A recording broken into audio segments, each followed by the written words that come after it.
नमस्कार दोस्तों, मैं रतन सिंह और आप सभी का ट्रिगर न्यूज में स्वागत है। यूपी बाहुबली अतीक अहमद ने क्यों छोड़ा चुनावी मैदान? 3 दशक में पहली बार परिवार से कोई नहीं उतरा। उत्तर प्रदेश के प्रयागराज में बाहुबली अतीक अहमद की एक समय सियासी तूती बोलती थी, पर इस बार वे चुनावी मैदान से बाहर हैं। साल 1979 से 2017 तक अतीक अहमद और उनके परिवार के लोग प्रयागराज से चुनाव लड़ते रहे।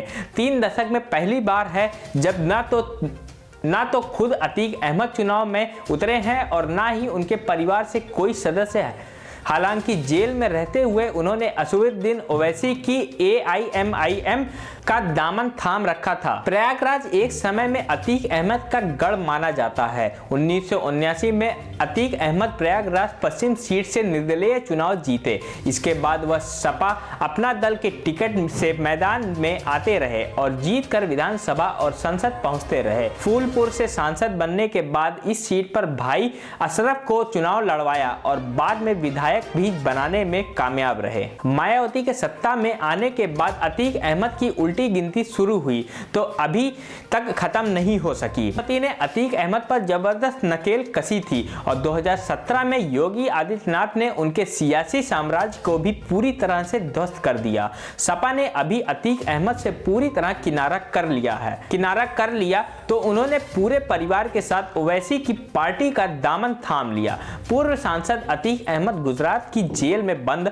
और उनकी पत्नी शाइस्ता परवीन ने पिछले साल प्रयागराज में AIMIM की सदस्यता ली थी। प्रयागराज के अटाला में पार्टी के राष्ट्रीय अध्यक्ष असदुद्दीन ओवैसी ने जनसभा कर शाइस्ता परवीन को शहर पश्चिम सीट से उम्मीदवार भी घोषित कर दिया था, लेकिन उनके चुनाव लड़ने को लेकर मंगलवार को विराम लग गया। उन्होंने नामांकन नहीं किया। अतीक अहमद जेल में हैं और उनके दोनों बेटे फरार हैं। इस कारण अतीक अहमद की पत्नी ने मैदान छोड़ दिया। ओवैसी के पार्टी से उम्मीदवार घोषित होने के बाद स्थितियां बदलती गई। दरअसल पिछले वर्ष के आखिरी में शाइस्ता परवीन के छोटे पुत्र अली के खिलाफ मुकदमा दर्ज हुआ और वह फरार हुआ। इसके बाद से ही उनके चुनाव नहीं लड़ने की अटकलें शुरू हो गई। हालांकि AIMIM नेता लगातार यह कहते रहे कि अतीक अहमद की पत्नी चुनाव लड़ेंगी, लेकिन नामांकन के अंतिम दिन 8 फरवरी को भी वह अपना पर्चा दाखिल नहीं कर सकी। इससे तय हो गया कि उन्होंने मैदान छोड़ दिया। ऐसे में 33 साल में पहली बार जब अतीक के परिवार का कोई भी सदस्य चुनाव नहीं लड़ रहा है,